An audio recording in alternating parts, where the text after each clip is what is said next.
Hey guys, Youngblood with you, and today we're going to be doing our Should You Buy video on the Banu Defender, which just went up for sale for $185.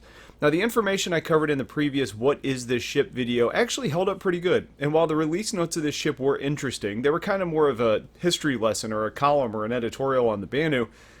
It probably gave us the least amount of actual information about a ship that we've gotten to date. But that being said, we're going to run through what we do know, and I'll end up giving you a purchasing recommendation here pretty soon. The ship was primarily designed to help keep the Banu merchantman safe, because that ship may be fast and capable of carrying vast amounts of cargo, but it's also not very good at fending off threats. So the Defender was commissioned and perfected by the Banu for basically that singular purpose, because they treasure the Banu merchantman so much. Design-wise, it carries a lot of the same implementations that we're starting to see from the Banu Merchantman, and it does look alien in nature, almost like a crab. It's got some design throwbacks to a glaive as well, with some of the extensions off the front. The overall design of the ship is to have two cockpits, because in Banu culture you specialize in one thing and one thing only. So you've got a pilot who's specialized in flying, and a gunner controlling the gimbaled weapons focused on gunning. The version that's actually being sold to players or the human race has been retrofitted to basically allow for total control of one pilot, thus making it appeasing to humans.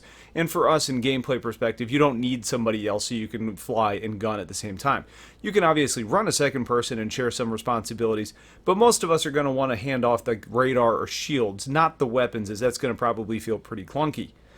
Inside the ship, there are two limited bunk areas behind the cockpit, so you do get the idea that these are capable of longer range travel than something like a Hornet, but they do mention that the lack of cargo space on the inside of the ship, which the brochure calls limited, and the stats page says none, so you're going to be limited in the roles this ship can take on, with probably some very limited utility storage, but nothing major.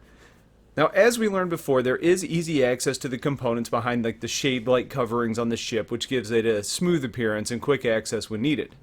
Now, structurally on this ship, it's 28 meters long and 18,000 kilograms, which makes it strangely similar in size to a Saber, which may end up being one of the better ships to compare to here, considering the Saber is in basically the same weight class and just 2 meters shorter. This ship does have light armor, but heavy shields to keep it light and quick in responsiveness during dogfighting. The shields are actually Teveran in design, but we don't know what size yet. The thrusters, which are 2 by size 2, are actually Xi'an designs, and we see 12 TR1 maneuvering thrusters and 2 TR2 thrusters, which I think are probably going to end up being the retro thrusters because it's not actually specified.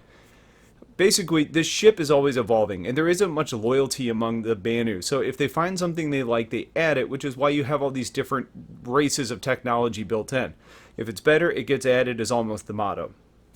Weapon-wise, the ship comes with 4 singed tachyon cannons, which we heard before are going to be long range and high damage. I'm actually kind of a little bit surprised that this is the case. Considering the ship is supposed to be fast and agile, you'd think a closer range weapon setup would have suited it better. Then again, the ship is designed to defend, not necessarily attack, so maybe it's a way to kind of balance out its capabilities.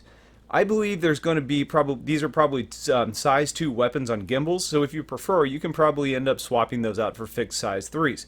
Again, the stats page is a little bit borked right now on everything, so we'll kind of have to wait and see.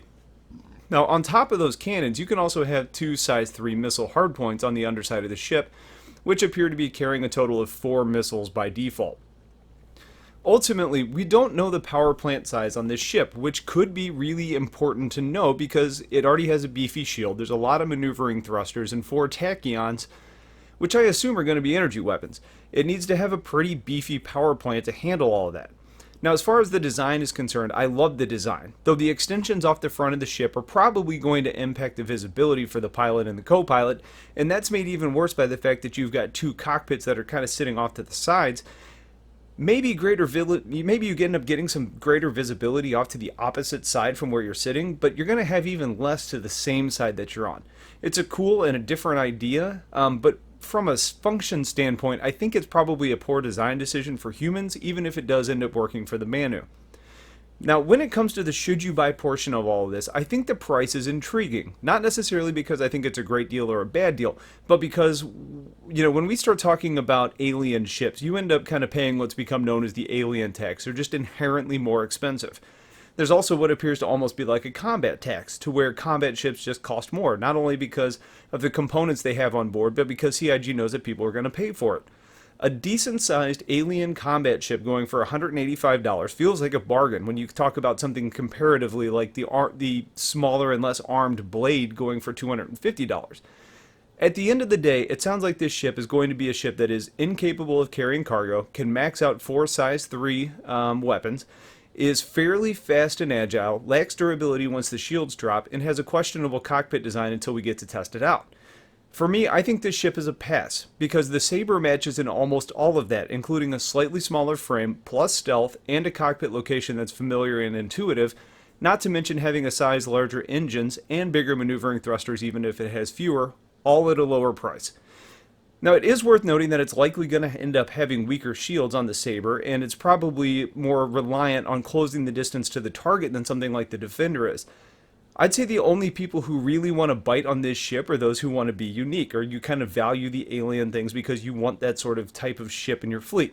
But for just about everyone else, I think the role matches up too well with something like the Sabre, and the specs and cost lean heavily in that direction. Now, we're going to get a lot more information coming pretty soon with the ship's Q&As, and once we have those, I'll cover them. But for now, I'd say hold off. You have until May 1st to make up your mind on whether you want to add this ship to your fleet, but I really think we're going to benefit from getting more information on your ship. So this ship, more than a lot of them, I say just hold on, we'll get more information, then make your decision. So if you have questions on any of this, please let me know, put them in the comments. Otherwise, thanks for watching, stay tuned for a whole lot more, and have a great day. Take care.